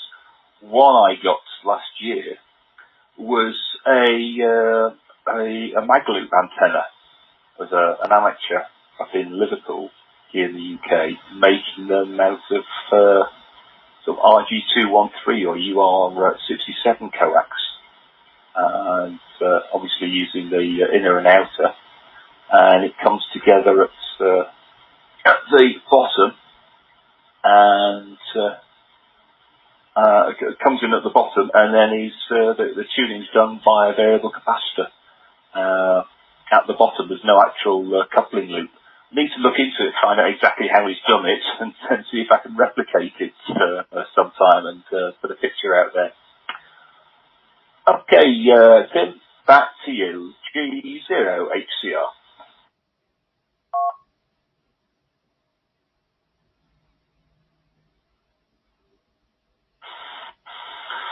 Well, thank you for that, Steve. G0HCR, K4SHF with the group.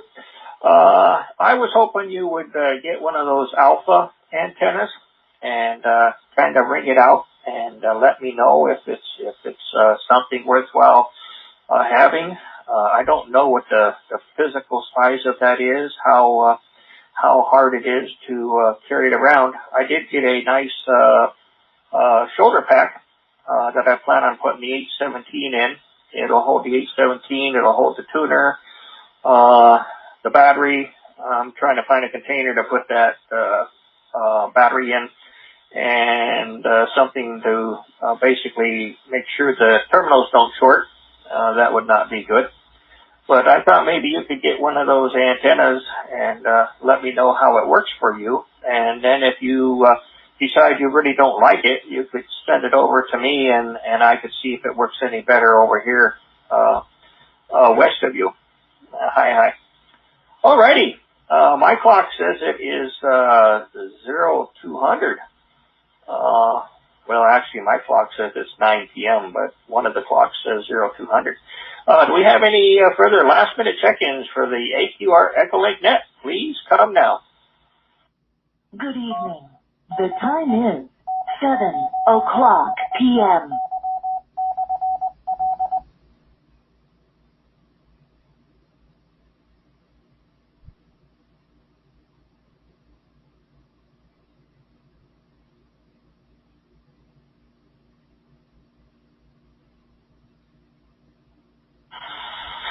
Well, alrighty.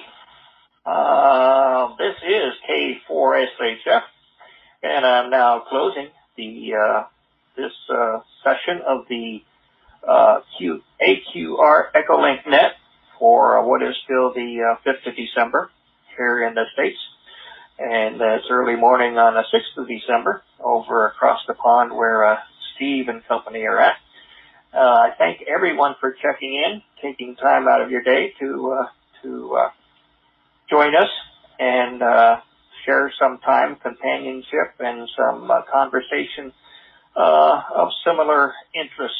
I get an awful lot of value out of this because I don't know everything. I don't expect to ever know everything, and I find it of great value. Things for me to think about, do more research on, and all that stuff. So this is K4SHF, and hope to catch you here next week, and that'll be at 2400 UTC Tuesday evening for us, also known as 7 p.m. in the East, and I don't know the time zones, so I won't go that far. I know on the West Coast it's earlier than that, kind of like 4 p.m. or something. Mike knows those things. I don't worry about them. Anyway, everyone have a great evening and a great day, and I hope to catch you next week. This is K4SHF, and I'll be clear.